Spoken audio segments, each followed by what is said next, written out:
আসসালামু আলাইকুম, সবাই কেমন আছেন? আশা করি ভালো আছেন। আবারও চলে আসলাম নতুন আরেকটি টপিক। ফুল কিভাবে পাকোড়া ভাজতে হয় সেটা আপনাদের দেখাবো।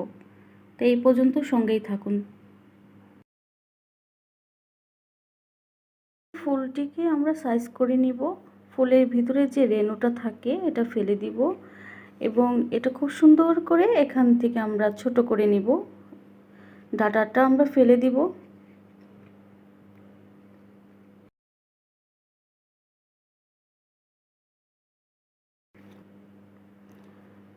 ডাঁটাটা আমরা ফেলে দিব, এখান থেকে কেটে নিব। এরকম করে আমরা ফুলের ভিতরে যে রেণুটা থাকে এটা আমরা ফেলে দিব। এই রেণুটা এখন আমি এইভাবে সাইজ করে নিয়েছি। এটা হচ্ছে ফুলের রেণুটা, যেটা ফুলের মধ্যে থাকে। এভাবে আমি একটু কেটে সাইজ করে নিয়েছি। এইভাবে ঠিক কাটিং করে নিতে হবে।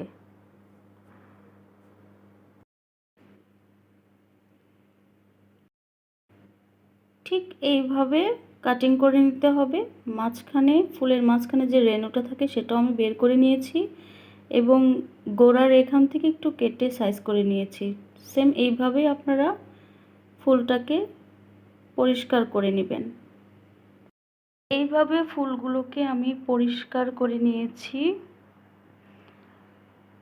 আপনারাও সেম এইভাবেই লাউয়ের ফুলগুলোকে এইভাবে সাইজ করে নেবেন পাকোড়া ভাজার জন্য। প্রথমেই আমি বেসন নিয়ে নিলাম 3 টেবিল চামচ। বেসনের সাথে অ্যাড করছি চালের গুঁড়ো 1 চামচ, 2 চামচ, টেস্ট অনুসারে সামান্য লবণ অ্যাড করলাম। এখন অ্যাড করছি জিরা গুঁড়ো, অ্যাড করছি হলুদের গুঁড়ো সামান্য, সাথে অ্যাড করে দিচ্ছি মরিচের গুঁড়ো সামান্য। সবগুলো উপকরণ একসাথে মিক্সড করব। সর্বশেষ অ্যাড করছি স্বাদে ম্যাজিক মশলা ম্যাগি সামান্য এবং সর্বশেষ আমি এটাকে নর্মাল টেম্পারেচার পানি দিয়ে একটু ব্যাটার তৈরি করে নিব। দিয়ে দিলাম নর্মাল টেম্পারেচার পানি।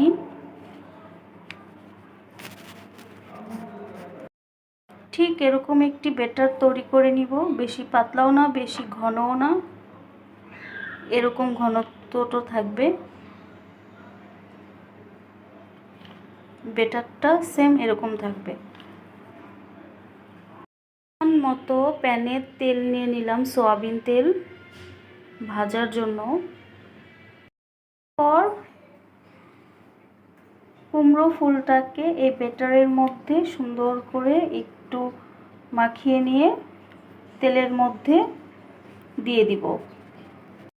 এখন আমি তেলটা গরম হয়ে এসেছে, এখন আমি কুমড়ো ফুলটা আমি ভাজার জন্য দিয়ে দিব।